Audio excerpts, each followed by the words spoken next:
Good morning and welcome to Trent today. My name is Susan and it's Monday morning and the sun is shining, the sky is blue and it's a bit chilly out there. So how was your weekend?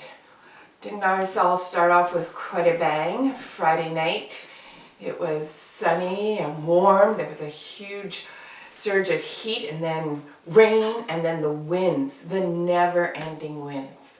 And of course with winds came power outages and all kinds of damage, trees falling on roofs and cars.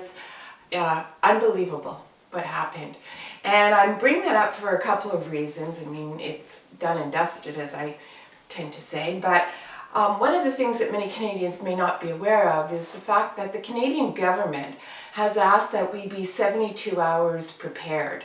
And what that means is that we as individuals can cope on our own for 72 hours. I think I figured that's the maximum time that there would be serious damage or issues with respect to anything that might happen in our communities. There is a website for those of you who are interested in reading up on it and seeing what the government has to say, and it's www.getprepared, all one word, .gc, governmentofcanada.ca. So again, that's www.getprepared.gc.ca. And there they have three columns. One is risks, make a plan, and prepare a kit. One of the things that they're saying is that flooding is becoming one of the most impactful disasters that we face for a variety of reasons. But of course, tree limbs coming down on you is no great joy either. But I think it's interesting to see that when the power goes out, how, I'm not going to say panic-stricken, but maybe unprepared people are. I think we live in such a wonderful country that we always have lights on, phones working, and we don't really stop to think about what we should be planning for. I know Saturday morning I go out for breakfast and the place was packed because the surrounding areas had no power. But you know, that's not a big deal going out for breakfast, but having a barbecue with a propane tank means you can cook your own meals. Having a big jug of bottled water, although you know bottled water doesn't last forever, but if you don't use it during a power outage, put a label on it, date it so you know that after a certain period you have to use it. But at least you've got water that you can heat up for coffee, to wash yourself a little bit. You know, you can cook. Make sure you have flashlights that work. It's all right to have a flashlight, but if the batteries are dead, it's not going to be too helpful. And there's all kinds of new gadgets that you can get where you can store energy. And then during a crisis, you can plug stuff in. I know one of the biggest challenges, of course, is our phones. Everybody feels that they're disconnected from the world when the batteries run down on their phone. But that's not reality. We can cope, and we should, for those of us who have the capacity to be self-sufficient and independent, we should be that way so that the firefighters and the police officers and the EMS people can deal with those people who are truly in need or who are truly stranded or unable to take care of themselves. And that brings me to another issue. It seems we're all about issues today. On May 7th at 1:55 p.m., the province of Ontario will be testing wireless public alerts on compatible LTE mobile devices. I'm not sure what an LTE is, but I'm sure other people do. If you want to know more about that, please go to www.ontario.ca/alert-ready.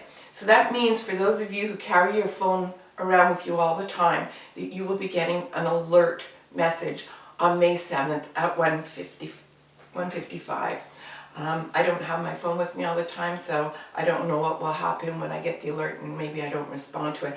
But again, this is a part of a province-wide and obviously a nationwide effort to keep Canadians advised about what's going on. I know that there's a lot of us out in the country who have generators, so we can sort of stay tuned. But you know what? If it's out there, be aware of it and be prepared. You know, lots of us were in Girl Guides and Boy Scouts, and being prepared and being self-sufficient is one of the things that they focused on, and I think we can do a better job than it sounds like some of us did this last little while. Not saying, just saying, you know, peanut butter goes a long way. It'll sustain you for a couple of days, you know. So Saturday and Sunday were busy days in Trent Hills. There was the rubber ducky race down in Warkworth. They raised $15,000 for the hospice. That's fabulous. I would have loved to have had somebody come on so that I could have had a little rubber ducky here as a prop, but didn't happen. There was a fashion show, a fundraiser for the hospital. That was a lot of fun. I partook in that, getting dressed up in clothes and you know, walking through a group of women and showing them what's new for the spring. Again, there was Zazuz from Campbellford, Trent Mendes from Warkworth, and Julia's from Sterling. So a shout out to those store owners. Thank you for participating. It's always great fun. Lots and lots of volunteers were involved. We had people who made baked goods and all of the volunteers who set the tables and put the food out and cleaned up. It was just a great time. And then yesterday was the 5K run. Okay, self-promotion is no promotion, but I got to tell you, I made it. And what was interesting, it was a lot of fun. Very, very well organized. I got there, they said registration was at 8:30. I got there, and there were already probably 100 people there, and they were all registered, and they were Johnny on the spots, and there was a big table full of fresh fruit and water, and John Russell was on the back of the pickup truck, you know, guiding people here and there. Ferris Park had a booth. Caroline, her assistants and helpers were there to talk about the park. And registration was in the Rotary Club, and again, everything ran like clockwork. It was amazing how organized and efficient everybody was. So that makes it a lot easier. There was school buses to bring people, so parking wasn't a huge, huge challenge. So you know what? Being well prepared, see, be prepared, makes things run a lot smoother. The cutest part was the 1K race for the young kids. They start out with so much energy. I don't know if they ran that hard 1K out, well, half a K out and half a K back, but it was great to see them. Supergirl came flying in with her cape, and you know, it was just really a fun time. And then things got serious. It was for us 5Kers. And it was a 5K walk run. There was a 10.5K run. They asked that the serious runners or the 10K people be at the front so that they could get off and get going. And of course, those people really do run at a much faster pace. And then there was the rest of us, and some people walked and ran. There were a lot of running groups out there wearing their team shirts, which was nice to see. Lost lots of them shortly after the starting. At one point I'm running and I don't see anybody, but I thought, you know what, this is the way it is. This is what I can do, and this is what I'm doing. So I ran the whole 5K. The tour was great. You went around Ferris Park, we did a little loop, came back, ran over the suspension bridge, which I think gave some people a bit of willies, and then along the canal. So that was lots of fun. It was well attended, as I said, over 500 people. We had the firefighters out, you know, guiding people, showing you which way to go. We had EMS out. We had volunteers in yellow shirts, if you see some of the pictures. And at the end, when it was all said and done, you got a medal. Did I need a medal? I don't know. I trained for it and I succeeded. I'm happy to have the shirt, and I'm happy to be part of the community and happy to be part of an event in the first annual. So, you know, that's kind of nice.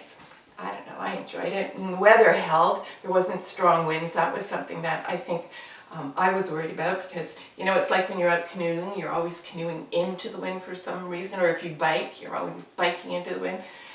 Anyways, that was a fun day, and it was well organized. Started on time. By 11 o'clock I was finished, had my medal, and I was able to get on with my day. There was also the big bike race. As I was going into town on Saturday, the OPP were clearing the way for the big bike race. That was fun to see all the people out, and they got good support. And there are a couple of things that are coming up This weekend there is the, not that it takes place in Trent Hills, but I have to send this out to my garden friends. Norwood is having their garden sale, and for those of you who love to go to garden sales, they're very strict. It starts at 9 o'clock. They won't let you buy anything beforehand. And Campbellford Trent Hills will be having their plant sale next Saturday.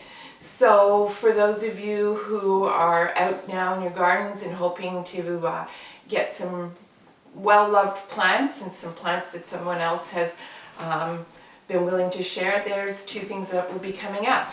And other than that, you know, the weather is lovely. We're going to get a bit of rain, but I think we all need to just take a deep breath, relax, because it was a really, really busy weekend. Remember about the alert that will be happening on May the 7th, in case you're wondering what's going on with your phone. And maybe over the next week or so, you and your family can get together and get ready, because I suspect that there will be more storms and there will be more power outages. And you know what? Being ready means that you feel safe, and it just makes it easier on everybody else out there. So until next time, take care.